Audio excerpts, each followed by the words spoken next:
Medical കോളേജിൽ ഒരു ഡോക്ടറുടെ പോസ്റ്റാണ്. അതിൽ പറയുന്നത് മതിയായ സൗകര്യമില്ല, വലിയ വീർപ്പുമുട്ടലാണ് സംസ്ഥാനത്ത് ഒരു മെഡിക്കൽ കോളേജ് പ്രവർത്തിക്കുന്നതെന്നാണ്. എന്താണ് ആരോഗ്യമന്ത്രി? നമ്മളോട് സംസാരിക്കുന്നത് ഡേറ്റയാണല്ലോ. അപ്പോൾ മെയ് മാസത്തിലെ കണക്കിൽ യൂറോളജി ഡിപ്പാർട്ട്മെൻറ്റിൽ 312 ശസ്ത്രക്രിയ നടന്നിട്ടുള്ളതായിട്ടാണ് DME നൽകിയ റിപ്പോർട്ട്. അതിനു മുൻപുള്ള മാസങ്ങളിലെ കണക്കും ഏതാണ്ട് വലിയ വ്യത്യാസങ്ങളില്ലാതെയാണ് കണ്ടിട്ടുള്ളത്.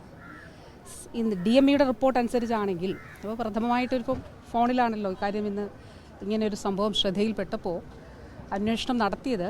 അപ്പോൾ DME നൽകിയ വിവരങ്ങളനുസരിച്ച് സാധാരണ ഒരു ദിവസം 4 ശസ്ത്രക്രിയയൊക്കെയാണ് ഷെഡ്യൂൾ ചെയ്യുന്നത്. ഇന്നലെ 3 ശസ്ത്രക്രിയ ചെയ്തിട്ടുണ്ട്. അവസാനത്തെ ഒരു ശസ്ത്രക്രിയ ചെയ്യാൻ കഴിഞ്ഞില്ല എന്നുള്ളതാണ് ഡയറക്ടർ മെഡിക്കൽ എഡ്യൂക്കേഷൻ്റെ ചുമതല വഹിക്കുന്ന ഡോക്ടർ വിശ്വനാഥൻ അറിയിച്ചിട്ടുള്ളത്. അപ്പോൾ അതിലൊരു പ്രോബിൻ്റെ കേടുപാടുണ്ടായി എന്നുള്ളത് കൊണ്ട് ആ ശസ്ത്രക്രിയ നടന്നില്ല എന്നുള്ളതാണ്. ഏതായാലും ഇങ്ങനെയൊരു വിഷയം എൻ്റെ ശ്രദ്ധയിൽ ഇല്ല, ഗവൺമെൻറ്റിൻ്റെ ശ്രദ്ധയിൽ ആ രീതിയിൽ ഈ പ്രശ്നം എത്തിയിട്ടുമില്ല. DMEയുടെ മുന്നിലും അങ്ങനെ ഒരു വിഷയം, ഇപ്പോൾ ഗവൺമെൻറ്റിൻ്റെ ശ്രദ്ധയിലേക്ക് ഒരു വിഷയം എത്തുന്ന നിലയിലേക്ക് ആ ഒരു വിഷയം എൻ്റെ മുന്നിൽ എത്തിയിട്ടില്ല.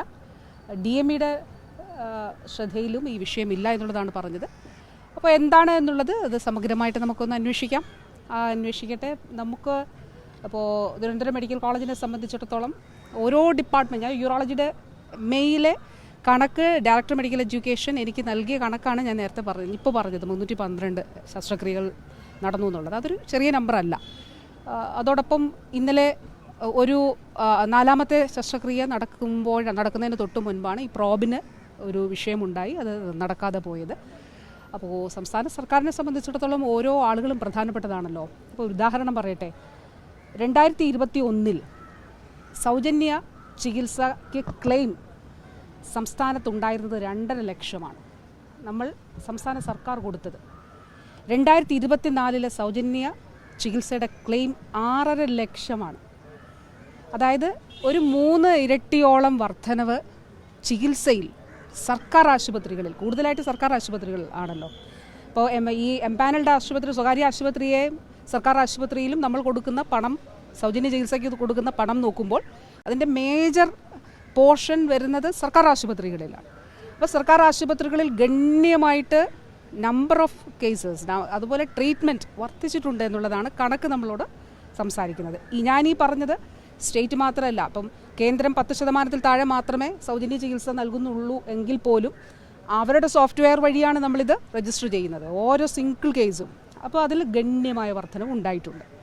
അപ്പോൾ ഈ ഒരു ഇവിടെ ഉണ്ടായിട്ടുള്ള ഈ വിഷയം എന്താണ് എന്നുള്ളത് സമഗ്രമായിട്ട് അന്വേഷിക്കാനായിട്ട് പറഞ്ഞിട്ടുണ്ട്. ഈ ഫണ്ടില്ല എന്നുള്ളതാണ് പ്രധാനമായി. ഉപകരണങ്ങൾ ഞാനൊന്ന് തിരുവനന്തപുരത്ത് ചെന്ന് കഴിഞ്ഞാൽ ഞാൻ മാധ്യമപ്രവർത്തകരായ നിങ്ങളെയും കൂടി മെഡിക്കൽ കോളേജിനുള്ളിലേക്ക് ചെല്ലണമെന്ന് ഞാൻ ആഗ്രഹിക്കുന്നു.